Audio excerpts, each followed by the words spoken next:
Rapaziada, começando mais um dia, dia 13, fazendo aqui o almoço, carninha.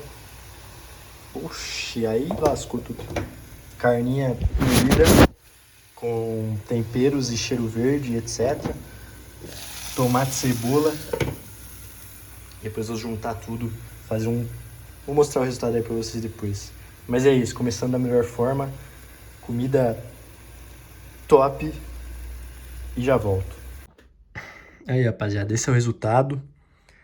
Ficou bonita a carninha. E coloquei 3 ovos também para fazer a carne, para deixar mais proteico, né? E ficou bonito. Aí tem que ver se tá gostoso, né? Mas eu acho que vai estar sim. E também não ligo muito pra gosto não. O bagulho é comer, entendeu? Comer pra crescer e apenas isso. Esse negócio de comida com gosto bom tá maluco. Não precisa disso não. E é isso. Seguimos firmes e acompanhem o resto do vídeo aí falando os motivos que eu perdi o último NoFap e porque eu não cometerei novamente isso, beleza? Então, rapaziada, basicamente, continuando a história, né?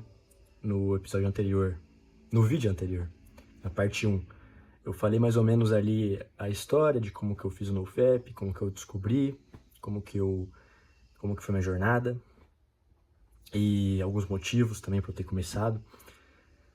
Quem quiser saber a história toda tá lá, mas eu vou dar um breve resumo, né? Antes eu não conseguia fazer o NoFap, eu só perdia com uma semana, um mês no máximo.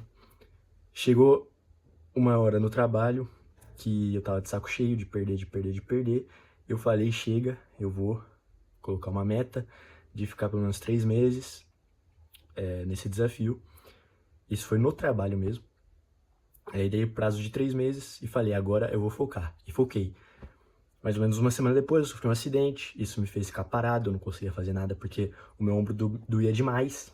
Então eu tinha que ficar parado praticamente 24 horas por dia, fiquei assim por mais ou menos um mês, então já foi um mês de desafio, né, quando eu terminei. Quando eu voltei, eu encontrei um novo emprego que me possibilitou de eu ter uma rotina mais saudável, uma rotina mais tranquila, sem burnout, sem, sabe, sem sobrecarregar. Com isso, eu estava muito empolgado, porque é um bom trabalho, né, é um trabalho muito que várias pessoas gostariam de ter, né, da minha idade. E fui privilegiado por Deus, eu coloco muito, eu dou muitos créditos a Ele, porque realmente foi coisa sobrenatural isso, ao meu ver. E com isso, eu estava muito empolgado com o trabalho e fiquei mais 1, 2 meses, 3 meses, acho. Fiquei até janeiro no desafio e perdi. Aí eu vou entrar no assunto do porquê eu perdi, certo? Inclusive eu pulei a parte de eu ter conhecido a menina, de eu conhecer Deus por meio da menina, que eu tava me relacionando, porque eu vi que eu tava fazendo as coisas todas erradas e comecei a pesquisar sobre o assunto. Como que deveria ser feito? Como que eu deveria me relacionar com ela? Como que é agradável a Deus, o homem ou a mulher se relacionarem? E com isso eu percebi que eu tava fazendo tudo errado. Infelizmente, parei de falar com ela, nos separamos, vamos dizer assim. É que a gente não tinha nada sério, mas a gente parou de conversar e tal, de ficar, digamos assim, né, no português atual. E depois disso eu descobri, eu realmente entrei um contato profundo com Deus que eu nunca tive na vida. E aí comecei a ler a Bíblia, a entender toda a jornada, e aí que o NoFap entrou também, né, por esse motivo também. Aí beleza, aí perdi depois de 4 meses mais ou menos, em janeiro desse ano, e os motivos são o seguinte.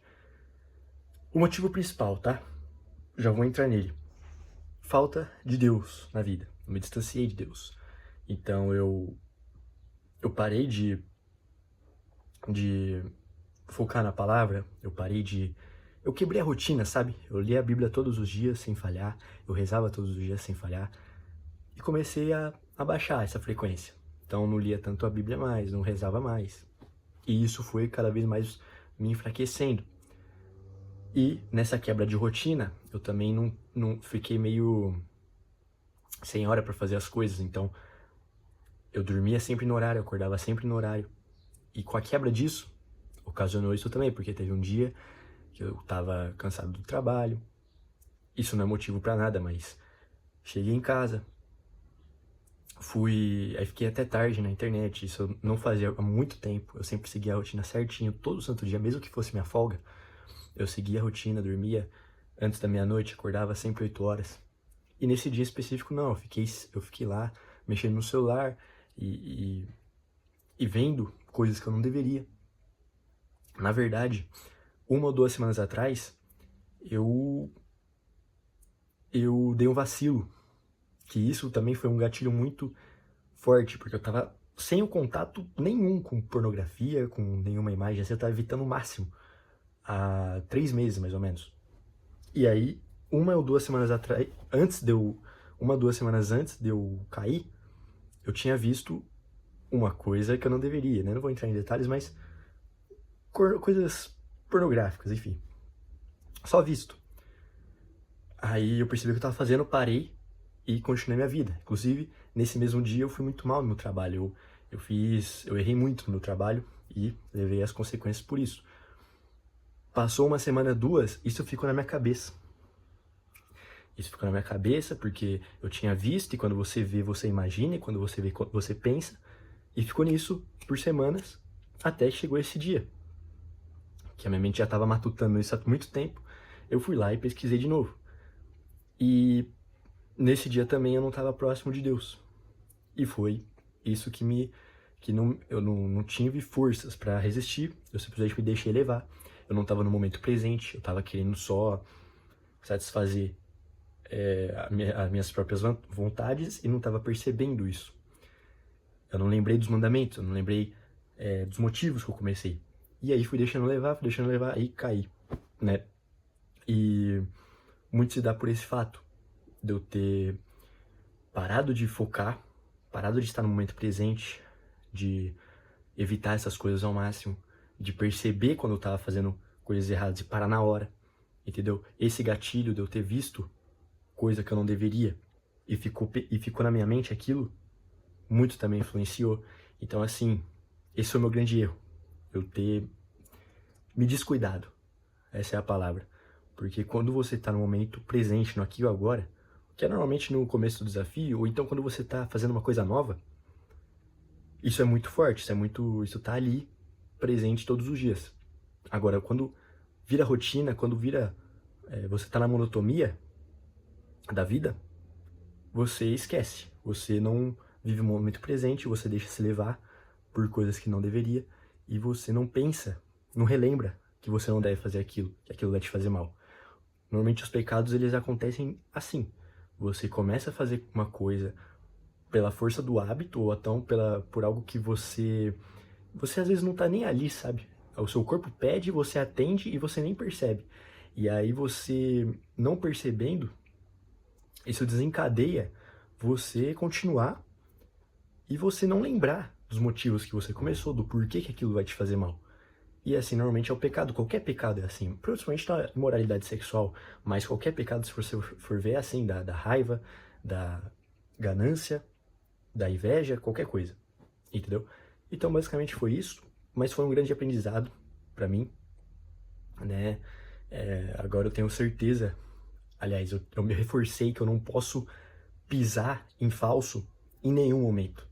Eu não posso errar em nenhum momento, porque senão isso tá suscetível a acontecer em minha vida, entende? Então foi um aprendizado, espero que vocês possam absorver algo com essa história. E se vocês quiserem, na verdade, eu vou ter que falar em algum momento, porque é muito vídeo pra gravar, e provavelmente vai ser um assunto nesses vídeos, da questão do relacionamento que eu vivi, na questão enfim, do meu encontro com Deus, as minhas atividades, né, o que eu aprendi. Mas é basicamente isso a história. Esse foi um dos motivos principais, né? A rotina e eu ter soltado da mão de Deus, né? Eu sinto que foi uma analogia do seguinte: Deus, meu pai, segurando a minha mão, eu como filho. E sabe quando a criança solta a mão do pai pra brincar e faz merda? E cai e chora? Foi basicamente isso que aconteceu. Eu soltei a mão dele, desobedeci, caí, chorei e voltei pra ele como um filho arrependido, né? Basicamente. E eu não posso deixar isso acontecer de novo, tem que amadurecer, eu tenho que ser, sabe, quando você cresce e você não segura mais a mão do seu pai, mas você tem responsabilidade suficiente para não fazer cagada sem ele, sem ele te observando. Então é justamente o que nós devemos fazer, crescer e ter a responsabilidade para viver a vida por conta própria, mas claro, ao lado dele. Não ele segurando a nossa mão, mas a gente do lado dele, seguindo as suas regras. Seguindo as regras, a gente já pode viver um pouco mais livre, assim, vamos dizer, mais maduros, né? Enfim, é isso, rapaziada. Hoje é dia 12 do desafio. Terminando, eu falei que era dia 13 no vídeo passado, né, quando eu tava mostrando o almoço ali, mas é dia 12.